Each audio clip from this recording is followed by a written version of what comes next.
చాలామంది ఎగ్జామ్స్ రాసే ఒక ఎగ్జామ్ హాల్. ఇలాంటి ఎగ్జామ్ హాల్లో రోజుకి చాలామంది ఎక్కడో ఒక చోట ఎగ్జామ్ రాస్తుంటారు. ఇక్కడ స్లిప్పులు ఉన్నా ఎలా కాపీ కొట్టాలో తెలియని వాళ్ళు ఉంటారు, అక్షరం ఒక రాని వాళ్ళు ఉంటారు. ఇలాంటి రకరకాల స్టూడెంట్స్తో విస్తరించిపోయిన ఈ ఎగ్జామ్ హాల్లో ప్రతి స్టూడెంట్ది ఒక్కో కథ. ఇందులో ఒక్కసారి ఎగ్జామ్ రాస్తే పాస్ అయిపోవచ్చు అనుకునే చాలామంది రాతల్ని ఇది తిరగరాస్తుంది. రాసే ప్రతి వాడికి ఒక ఆశ, ఎలాగైనా ఎగ్జామ్లో టాపర్ అవ్వాలి, పాస్ అవ్వాలనే తపన. ఆ సాధించుకునే ప్రయత్నంలో ఒక్కొక్కడిది ఒక్కో దారి. ఆ దారిని టీచర్స్ అనే సిస్టమ్ కంట్రోల్ చేస్తారు. ఆ సిస్టమ్కి వ్యతిరేకంగా వెళ్ళేవాడిని స్టూడెంట్ అంటారు. ఇప్పుడు 2013లో చాలా కొత్త టైప్ కాపీయింగ్ ఇప్పుడే ఎగ్జామ్ రాయడానికి వచ్చిన ఇతను మొదలు పెడతాడు. ఇతని పేరు సత్య. బ్రేకులు తీసింది.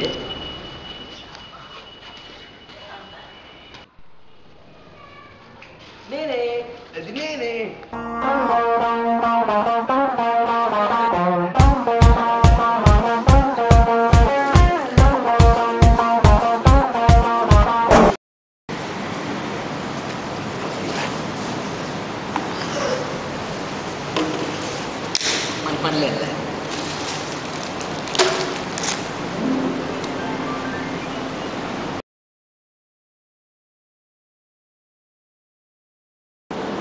బాంబు, జెండు బాంబు లేదురా, బాంబు, టైగర్ బాంబు, ఇదే రత్నం, నవరత్నం చిరాకు కత్తి పట్టి కూడా చేస్తాను. కత్తున్నా లేదు, బాంబు, జెండు బాంబు.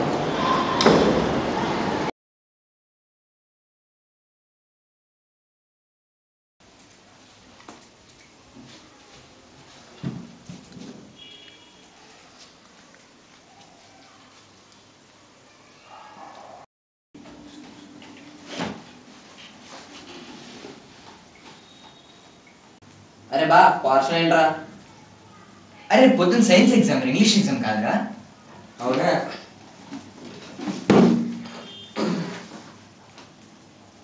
పాస్ మార్కులు ఎంతరా?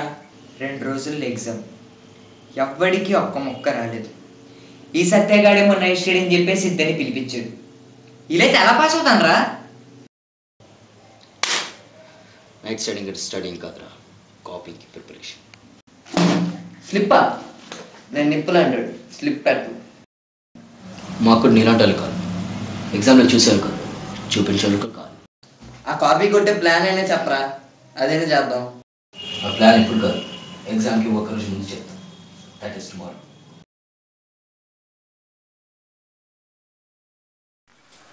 నేను కొత్తలో స్కూల్కి వచ్చినప్పుడు టాపర్స్ అందరూ నాకు హెల్ప్ చేస్తారని చెప్పి నాకు మోసం చేశారు. కనీసం అడిస్టోస్ చూపించకుండా మొత్తం తలదించుకొని రాశారు. పేపర్ అడ్డంగా కొట్టేశారు. కనపడలేదు కానీ ఆ ఫస్ట్ బెంచ్ వాడు పేపర్ చూసి మరి రాయాలనుకున్నాను. ఒక్కసారిగా ఫెయిల్ అయిపోయాను. అసేనేసి ఈ ఎడ్యుకేషన్ సిస్టమ్ మీద, స్టడీస్ మీద, టీచర్స్తో ఆడుకోవాలనిపించింది. నువ్వును టాపర్ని దించేద్దాం, ఫెయిలర్స్ని ఎత్తేద్దాం. సరే, ప్లాన్ ఏంటి? నేను ఒక 5-6 బిడ్డలు పెడతాను అనుకుంటున్నాను. ఇప్పటిదాకా ఎవరి బిడ్డలో పెట్టుకోకుండా పక్కన చూసి చాలా మంది ఫెయిల్ అయ్యారు. మన క్లాస్లో 3 ఏం చేశాను. 1 social specialist Visma, 2 Telugu pandit Harshavardhan, 3 English dictionary Leela. అంటే కాఫీ తాగినంత ఈజీ కదమ్మా. నా విషయంలో 2 ఒకటి, ఏదైనా సరే చుర్రేస్తా. చక్కరేరా. అలా మన సత్య ఫస్ట్ ఎగ్జామ్ ఆలోచించి చించి చించి పేపర్ చింపేశాడు, అంటే ఫెయిల్ అయిపోయాడు. This is the second exam. ఏంటో సత్యగాడు ఇంకా రాలేదు. మా వాళ్ళు లేట్గా వచ్చిన లేటెస్ట్గా వస్తారు. Satya please Satya. They call him the cool angry man, super Andhra Telsa. It's the time for the toll and the beat. Come on, karo jalsa. Jalsa. సత్య ఇప్పుడు వచ్చాడు రా. చెప్పండి.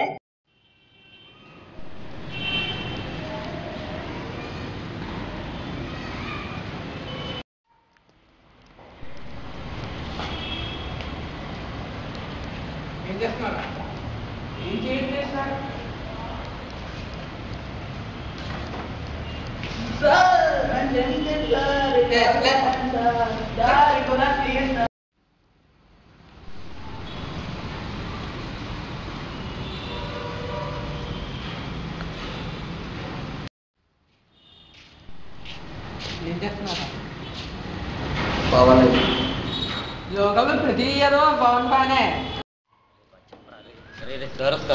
చేస్తున్నారా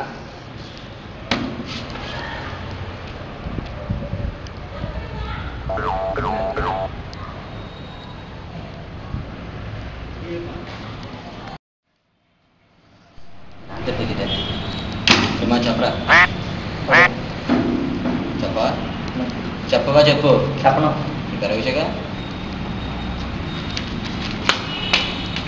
ఏంట్రీ లిప్స్ బాబు తీసు అది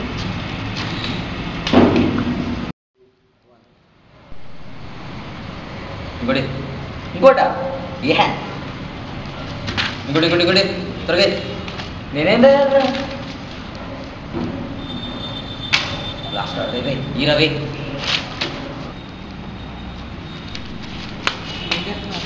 ఏంట్రీ బాబు తీసు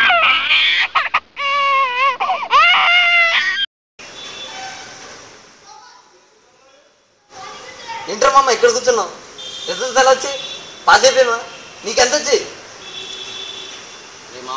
మనం మళ్ళీ ఇంకో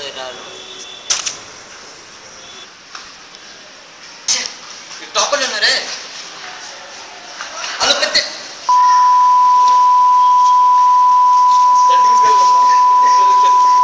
మళ్ళీ పెళ్ళి తెలుసు మరో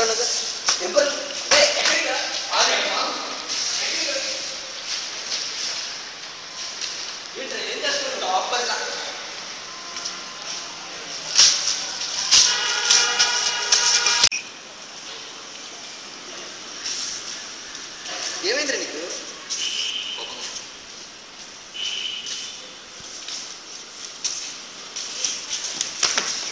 నా రిజల్ట్స్ కాకుండా చెప్తావరా ఎన్ని మార్కులు 98 లెక్క ప్రకారం పాస్ అవడానికి ఎంత రావు 40 ఆ 40 ఏదో పక్కనోడికి చూపిస్తే ఆడు కూడా పాస్ అవుతాడు కదా. ఇతను రిజల్ట్స్ వచ్చాక 2 రోజులు ఫెయిల్ అయ్యాడన్న బాధతో ఏడుస్తుంది. 3వ రోజు టీచర్లు తిడుతున్నారన్న సిగ్గుతో, 4వ రోజు ఎంత కాపీ కొట్టినా ఫెయిల్ అయిపోతున్నాడన్న కోపంతో ఏడుస్తూనే ఉంటాడు.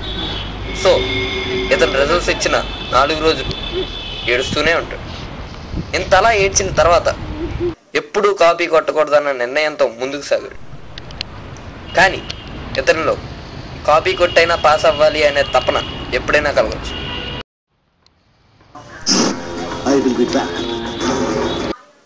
ఎందుకంటే కాపీయింగ్ చావదు, దాని రూపం మార్చుకుంటుంది.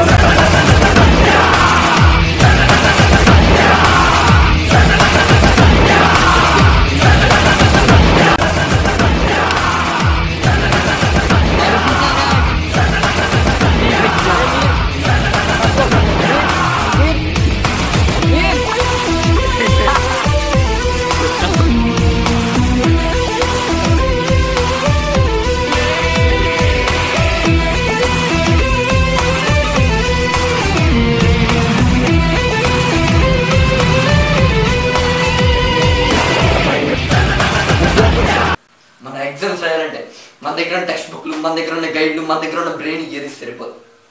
ఈ టీచర్స్ మధ్య ఎగ్జామ్ రాయదు, ఎక్కడికైనా దూరంగా పారిపోయి ఎగ్జామ్ రాయాలని నీకు ఎప్పుడు అనిపించింది? ఫ్రెండ్ కూర్చొని లాస్ట్ బెంచ్ నీకు నిండుగా అనిపించింది? స్లిప్ పెట్టుకుంటే ధైర్యంగా ఉండగానే అనిపించింది? మనం పాస్ అవ్వాలంటే పక్కన పేపర్ చూసి పాస్ అవ్వాలని నీకు ఎప్పుడైనా అనిపించిందా? నాకు అనిపించింది. స్లిప్ పెట్టాను, లాస్ట్ బెంచ్లో కూర్చున్నాను, ఎగ్జామ్ పాస్ అయ్యాను. ఇక్కడ కష్టాల గురించి మాట్లాడే అర్హత మా ఇద్దరికే, మీకు లేదు.